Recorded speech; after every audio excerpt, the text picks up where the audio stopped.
Ką reiškia sapnuoti motiną? Sapnai apie motiną dažniausiai yra perspėjantis, tačiau nieko blogo nelinkintis ženklai. Paprastai jie reiškia, kad jums yra būtinos permainos, kadangi nieko nepakeitus, jūsų reikalai gali pajudėti netinkama linkme. Kita vertus, tokiuose sapnuose labai svarbu teisingai įvertinti ir visus kitus sapno simbolius.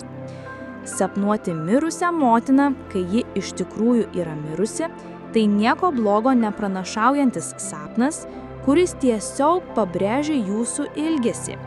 Galite nebijoti ir drąsiai imtis visų savo sumanimų, kurie jums greičiausiai turėtų pasisekti. Sapnuoti mirštančią motiną, nors ji iš tikrųjų yra gyva, laukia liūdesys ir rūpesčiai. Kalbėti su savo mirusia mama, atkreipkite dėmesį į savo polinkius ir įpročius, bei pasirūpinkite sveikata. Regėti motinos ašaras – ženklas, kad jūs apsaugotas nuo blogio. Susipykti su motina – išspręsite rūpesčius susijusius su giminaičiais. Jeigu sapne turite dvi motinas, nesugebėjimas apsispręsti taps lemtingu. Bučiuoti motiną reiškia susitaikymą.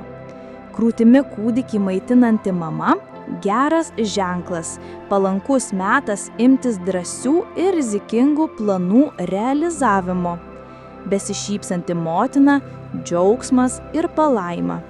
Susirūpinusi motina – jūsų planai gali žlugti. Pražilę motinos plaukai – laukia rūpesčiai. Jeigu motina atėjo į namus – geras ženklas. Jeigu motina jūs šaukia – perspėjimas, kad pasirinkote neteisingą gyvenimo kelią. Karste gulinti motina gresia mirtinas pavojus.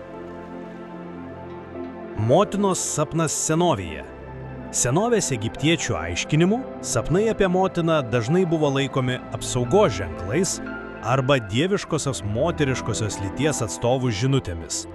Senovės graikų visuomenėje sapnai apie motiną galėjo pranašauti svarbius gyvenimo įvykius, kartais susijusius su slauga ar šeimos reikalais. Biblijos požiūriu motina sapnuose galėjo būti paguodos arba įspėjimo simbolis. Tikiuosi, kad šis vaizdo įrašas suteikė jums naujų minčių ir padėjo geriau suprasti likimo ženklus. Jei jums patiko, prenumeruokite mūsų kanalą, kad nepraleistumėte būsimų vaizdo įrašų. Ir spustelkite mygtuką patinka, jei norite mus palaikyti. Iki pasimatymo.